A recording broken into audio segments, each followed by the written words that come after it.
noces de l'agneau. Depuis la chute, Dieu tente de retrouver la proximité que nous avions avec lui. Il va faire alliance avec des hommes qui ont un cœur ouvert, disponible, et se rapprocher peu à peu de ses enfants. Noé, Abraham, Moïse, etc. Puis, il a compris qu'il ne parviendra jamais à convaincre ses enfants, encore moins toucher leur cœur de pierre. L'homme était vraiment trop corrompu. Alors, il va faire l'impossible, un acte fou. Au lieu d'envoyer un énième prophète, qui aurait sûrement été rejeté lui aussi, il décide d'envoyer son fils unique, le trésor des cieux, celui qu'il aime tant. Il va l'envoyer sur terre pour sauver l'humanité. Jésus va rétablir la relation entre le Père céleste et ses enfants par sa victoire sur la croix. Le mur de honte qui nous séparait a été détruit. Le voile s'est déchiré. Dieu s'est fait proche, très proche. Il a pris forme humaine. L'Emmanuel, Dieu avec nous, est venu habiter sur notre terre. Jésus a ramené les brebis égarées. Aujourd'hui comme hier, il exhorte, amène à la repentance, touche les malades, guérit les corps, les cœurs. Quand Jésus a quitté la terre, le Père a envoyé le Saint-Esprit afin de continuer en nous l'œuvre du Sauveur. Grâce au Saint-Esprit, nous pouvons être adoptés par notre Père céleste, notre Papa. Une nuit, j'ai revécu ma naissance et j'ai été adopté par mon Père du ciel. Je connaissais déjà Jésus et c'était merveilleux. Mais connaître mon Père, être sûr d'être son enfant, c'est extraordinaire. Que demander de plus? C'est ce que je pensais. Puis, un jour, lors d'une convention chrétienne, j'ai vu le verset écrit en grand sur un panneau. Je te fiancerai à moi pour toujours. Je te fiancerai à moi par la justice et le droit, l'amour et la tendresse. J'étais stupéfait. Que l'on soit ses enfants, cela ne lui suffit pas. Il veut nous fiancer, être notre fiancé selon les versions. Il a prévu nos fiançailles, puis notre mariage avec son fils, parce que la mariée et l'époux ne font qu'un.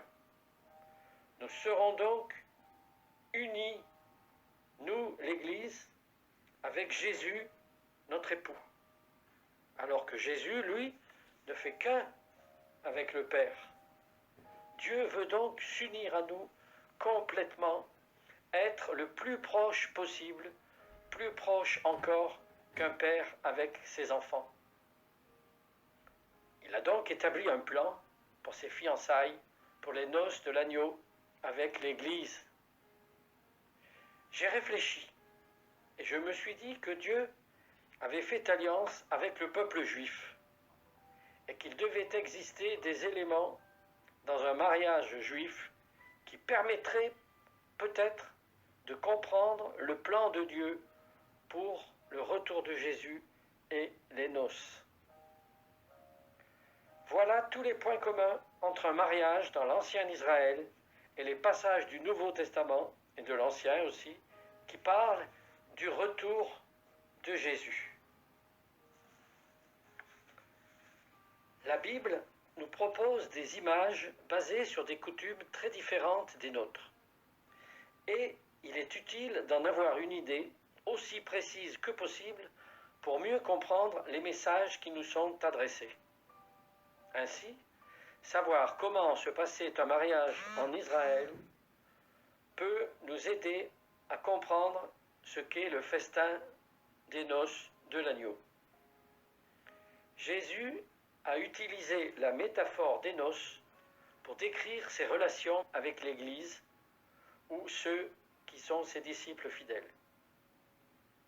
Quand les pharisiens lui demandèrent pourquoi ses disciples ne jeûnaient pas, Jésus répondit : « Les amis de l'époux peuvent-ils jeûner pendant que l'époux est avec eux ? Aussi longtemps qu'ils sont avec l'époux, ils ne peuvent jeûner. » C'est dans Marc 2, 19. Jean-Baptiste comprenait cette relation quand il témoigna : « Je ne suis pas le Christ, mais j'ai avant lui. Celui à qui appartient l'épouse, c'est l'époux. Mais l'ami de l'époux, qui se tient là et qui l'entend, éprouve une grande joie à cause de la voix de l'époux. » C'est dans Jean 3, 28, 29. Il est très utile de comprendre les coutumes matrimoniales de l'Église antique pour saisir plus complètement le rôle du Christ en tant qu'époux et notre rôle en tant qu'épouse. Beaucoup de prophètes, d'Ésaïe à Joseph, en passant par Jean, ont décrit l'avènement de Jésus-Christ comme le mariage de l'épouse à l'époux. Et, en examinant ces anciennes coutumes nuptiales, on comprend la raison pour laquelle Jésus a utilisé cette métaphore des noces. Autrefois, les mariages juifs étaient arrangés par les pères respectifs du jeune couple, lesquels étaient tenus de veiller à ce que leurs enfants soient mariés. Par exemple, Jérémie recommande aux exilés de Babylone : « Prenez des femmes pour vos fils et donnez des maris à vos filles. » C'est dans Jérémie 29, 6. Jésus-Christ a été choisi par le Père pour être notre Sauveur et notre époux. Jésus a dit : « Le royaume des cieux est semblable à un roi qui fit des noces pour son fils. Il envoya ses serviteurs appeler ceux qui étaient invités aux noces. » C'est dans Matthieu 22, verset 3. Il y avait une somme versée pour le mariage, appelée le mohar, que l'époux payait au père de l'épouse. Dans Genèse 24, 53, le serviteur d'Abraham donne des objets précieux à Laban, qui représente le père de Rebecca. Dans Genèse 29, Jacob travaille 7 ans pour Rachel. Jésus a payé la dot. Il a payé le prix suprême pour nous, l'épouse. Car vous avez été rachetés à un grand prix, dans 1 Corinthiens 6, 20. Sachant que ce n'est pas par de l'argent ou de l'or, mais par le sang précieux de Christ, dans 1 Pierre 1, 18, 19. Jésus a tant aimé le monde qu'il a donné sa vie. Il y avait également des cadeaux, appelés matanes, que l'époux donnait à sa future épouse. Jésus, lui, a donné sa vie. Il ne peut pas faire plus. Le mariage juif était légalisé par un contrat de mariage appelé ketouba, qui stipulait le prix de la jeune mariée, les promesses de l'époux et les droits de l'épouse. « Voici, les jours viennent, dit l'Éternel, où je ferai avec la maison d'Israël une alliance nouvelle, non comme l'alliance que je traitais avec leur père, qu'ils ont violée, quoique je fusse leur maître. » Jérémie 31, 31 et 32. Les fiançailles avaient la même force juridique que le mariage. D'ailleurs, les relations sexuelles étaient interdites jusqu'après les noces proprement dites. À un certain moment de l'histoire juive, s'est instaurée la tradition de la coupe d'acceptation. Une fois que les termes de la ketouba, le contrat de mariage, étaient spécifiés et que le père de l'épouse avait marqué son accord à leur sujet, le futur époux versait une coupe de vin à sa future épouse. Si elle était d'accord pour le mariage, elle buvait la coupe. marquant ainsi son accord. C'est ainsi que l'alliance était scellée et le couple était considéré comme fiancé. On peut lire dans Matthieu 26, versets 27 et 28.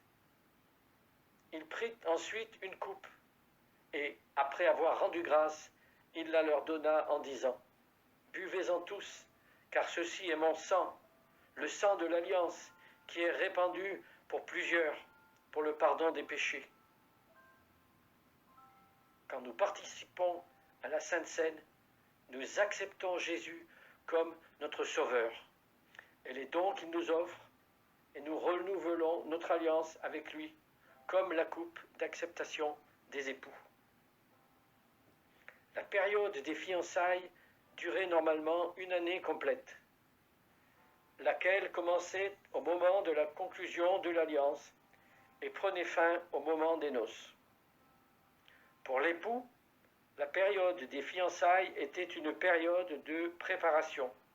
Il s'en allait et retournait chez son père pour préparer la chambre nuptiale, là ou pas. Pour cela, il fallait parfois aller jusqu'à ajouter une chambre à la maison du père. Une fois l'annexe terminée, il fallait la décorer convenablement pour l'épouse. C'était le père de l'époux qui décidait quand la chambre nuptiale était prête pour l'épouse. Dans Jean 14, au verset 2 et 3, on lit : Juste avant sa mort, Jésus dit à ses apôtres : Il y a plusieurs demeures dans la maison de mon Père. Je vais vous préparer une place. Et, lorsque je me serai en allé, et que je vous aurai préparé une place, je reviendrai, et je vous prendrai avec moi, afin que là où je suis, vous y soyez aussi. Les fiançailles étaient pour l'épouse une période de purification et d'attente. La durée des fiançailles était en général d'1 an, un temps suffisant pour prouver la pureté de l'épouse en montrant qu'elle n'était pas enceinte. C'est pourquoi cette vie est devenue un état probatoire, un temps pour se préparer à rencontrer Dieu. Nous avons tous péché ici-bas et nous avons parfois été infidèles. Les prophètes témoignaient de l'infidélité d'Israël en utilisant la métaphore de la fiancée infidèle. Revenez, enfants rebelles, dit l'Éternel, dans Jérémie 3,14. L'arrivée de l'époux. Le temps des noces est arrivé pour la fiancée. L'époux a reçu l'autorisation de son père d'aller chercher son épouse, comme le Père céleste le fera pour le retour de Jésus. Il lui dira : ça y est, c'est le moment d'aller chercher l'Église, l'épouse. L'épouse est prête et elle attend, avec sa lampe allumée. Elle attend ce jour impatiemment avec ses amis. Chacune d'entre elles tient sa lampe allumée. Comme nous aussi, nous devons tenir nos lampes allumées. Elle guette chaque soir le son du chauffard et les cris annonçant l'arrivée de l'époux. Cette attente peut durer jusqu'à 1 an. L'enlèvement, oui, l'époux vient enlever sa fiancée, comme Jésus le fera aussi pour son Église au jour fixé par le Père. Et oui, le fiancé venait enlever la fiancée. Juste avant son arrivée, elle est prévenue par le son du chauffard et les cris : Voici l'époux, voici l'époux. La jeune fille a juste le temps de faire ses derniers préparatifs et dire au revoir à ses parents. Arrivés dans la maison, on habillait les jeunes mariés de vêtements d'apparat et on les traitait comme un roi et une reine. Dans Ésaïe 61:10, on peut lire : Je me réjouirai en l'Éternel, car il m'a revêtu du manteau de la délivrance, comme le fiancé s'orne d'un diadème, comme la fiancée se pare de ses joyaux. Tous les invités s'adonnaient à un festin somptueux, en attendant que les jeunes mariés les rejoignent. Oui, nous sommes tous invités aux noces de l'agneau. Toutes les nations sont invitées et prendront part au repas du Seigneur. L'époux amène sa fiancée dans sa maison, mais la fiancée, avant d'entrer dans la chambre nuptiale, doit faire deux choses. Passer par le nikvé, ou bain de purification. Nous, les membres de l'Église, nous sommes l'épouse, et nous devons passer par cette période de mise à l'épreuve, à nous préparer, à nous sanctifier pour le grand jour du Seigneur. Dans Éphésiens 5, 25 à 27, on peut lire « Christ a aimé l'Église et s'est livré lui-même pour elle, afin de la sanctifier en la purifiant et en la lavant par l'eau de sa parole, afin de faire paraître cette église glorieuse, sans tache ni ride, ni rien de semblable, mais sainte et irréprochable. » Elle devait aussi parfumer sa chambre. Elle a apporté un vase de valeur de la maison de son père qu'elle a reçu à sa naissance. À chaque anniversaire, ses parents lui ont donné un peu de parfum de grand prix réservé pour son mariage. Elle brisera le vase quand elle arrivera dans la chambre nuptiale. Il y a quelque temps de cela, j'ai fait le rapprochement avec la femme adultère qui verse du parfum sur Jésus. Y a-t-il un lien entre ces deux choses? J'ai relu le récit de cet événement dans les 4 évangiles. Dans Luc et Jean, la femme verse le parfum sur Jésus, mais il n'est pas question de vase cassé. Alors que dans Matthieu et Marc, c'est encore beaucoup plus troublant. C'est extraordinaire. Dans Matthieu 26, de 6 à 13, et dans Marc 14, de 3 à 9, la femme brise le vase, ce qui n'est pas mentionné dans Jean et Luc. Je lis dans Marc 14. Comme Jésus était à Béthanie, dans la maison de Simon le lépreux, une femme entra pendant qu'il se trouvait à table. Elle tenait un vase qui contenait un parfum de nard pur, très cher. Elle brisa le vase et versa le parfum sur la tête de Jésus. J'avais trouvé ce passage très beau. La femme pécheresse qui pleure sur son péché et verse ce parfum de grande valeur sur Jésus. Une profonde repentance accompagnée d'un geste d'amour et qui évoque l'ensevelissement de Jésus. Mais pas seulement, car cette femme a fait un geste qui paraît fou, démesuré, mais qui est rempli de sens en réalité. On dit souvent qu'elle a fait cela par amour, mais cela n'explique rien.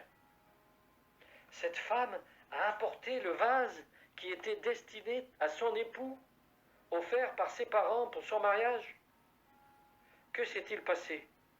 Eh bien, quelque chose d'extraordinaire, de prophétique. Oui, cette femme de rien, cette pécheresse, a compris que Jésus était le Messie, le Sauveur, mais aussi l'époux. Et, pour honorer l'époux, elle n'hésite pas à lui faire don de ce qu'elle a de plus précieux, son vase de mariage rempli de nard. Une parenthèse sur le nard. Dans le Cantique des Cantiques, 1 au verset 12, le nard est un parfum royal. Tandis que le roi est dans son entourage, mon nard diffuse son parfum. Cette femme préfigure l'épouse, l'Église. Cette femme qui est dans la repentance, qui pleure sur son péché, c'est nous. C'est la fiancée qui se purifie, qui attend l'époux bien-aimé. L'histoire de cette femme, ce n'est pas une anecdote dans les évangiles. C'est un passage prophétique qui parle du retour de Jésus et de sa fiancée. Et la fiancée, c'est nous. La fiancée qui est dans une vraie repentance, au point de pleurer à genoux devant son Seigneur. Pleurer sur ses péchés, sur son indignité. Ce vase, c'est notre cœur brisé et contrit. Ce parfum, c'est notre amour. C'est l'expression de notre demande sincère de pardon, de notre reconnaissance pour un si grand amour. Jésus vient toucher nos cœurs endurcis. Saint-Esprit, viens nous apprendre à entrer dans la vraie repentance, en ouvrant grand nos cœurs à ta parole, à pleurer sur nos péchés comme la femme adultère, et pas simplement demander pardon parce qu'il faut le faire ou parce qu'on doit le faire. Apprends-nous à intercéder, à pleurer sur notre pays qui a commis des fautes nombreuses et très graves. Dans 2 Chroniques 7-14, on lit le texte bien connu, mais si important, si capital. Si mon peuple, sur qui est invoqué mon nom, s'humilie, prie et me cherche, s'il se détourne de ses mauvaises voies, je l'exaucerai des cieux, et je lui pardonnerai son péché, et je guérirai son pays. Oui, je guérirai son pays. Aide-nous à vivre ces temps de fiançailles selon ta volonté, selon tes plans, en gardant nos cœurs fixés sur toi, dans l'attente de ton retour.